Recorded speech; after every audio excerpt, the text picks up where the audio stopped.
Ну, не знаю, как было, но илем әйе. Илге кайтасы килә. Бүген аж такой было, такой момент был сегодня.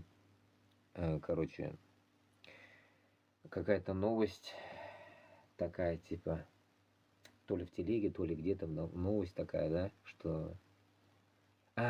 Вспомнил. Такое высказывание было. Получается, типа, за что вот эти, как говорится, точнее, что вы будете отвечать своим детям, когда вы, как говорится, ну, выгнали нас, получается, вот этих людей, которые как бы не согласны с действием вот этих узкожопых. И такой вопрос, это, ну, как бы чуть-чуть трактуется с другой стороны, ну, это уж откуда уж не буду говорить, но суть, что вы будете говорить своим детям, которые остались там, Башкортостанда, Татарстанда, и так к каждой стране это относится.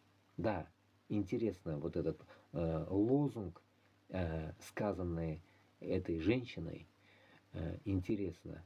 Прям мне аж этот внутрь аж задело, это Ишкяу Керде. И да, интересный вопрос. Что вы скажете там вражки, которые сейчас, как говорится, убиваете украинцев, и в один момент, которые изгои, да, на вашем, так скажем, сленге, если говорить, изгои, которые уехали из Рашки, любой нации, разницы нету, кто откуда уехал. Ну, склоняться будем Башкортостану и Татарстану. Что вы будете говорить своим детям, когда вопрос возникнет к тому, что зачем эти люди уехали и зачем они вообще бросили свои земли. И вот, ну, примерно вот такой был, так скажем, ну, так скажем,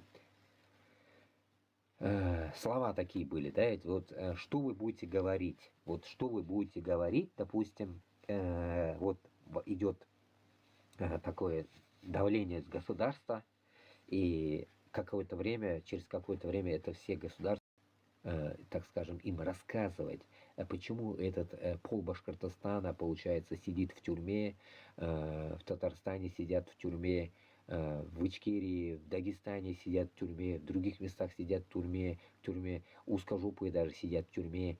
Зачем? И что вы скажете потом своим детям? За что они сидели, за что другие убегали?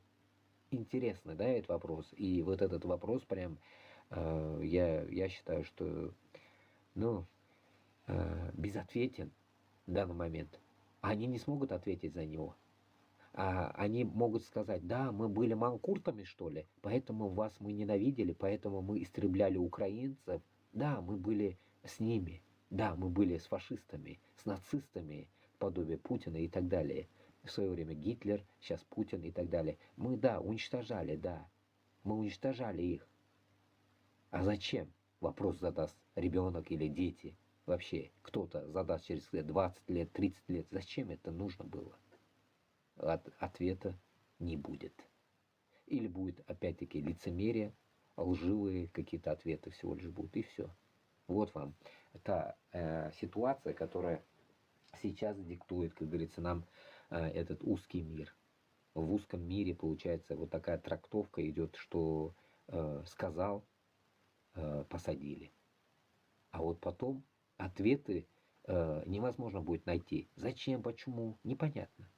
Как я в свое время говорил, как моя бабушка, точнее, ну, как дедушкина сестренка в Башкортостане в свое время, когда вот это, так скажем, Дикий Запад был, Дикий Запад, нищета, голодомор, наверное, или что-то в этом роде, когда было, украла всего лишь жменку, кулак, один кулак. Вот представили, в один кулак сколько зерна хватит? В один кулак сколько зерна влезет? Вот сколько влезет в один кулак зерно, представили, да? Бодай. И вот его она в жменку взяла, вот сколько смогла, да, женские руки, 18 лет, 18, наверное, лет. Ее посадили на 8 лет. Она в 26 вышла потом. За одно вот это, блядь, кулак зерна.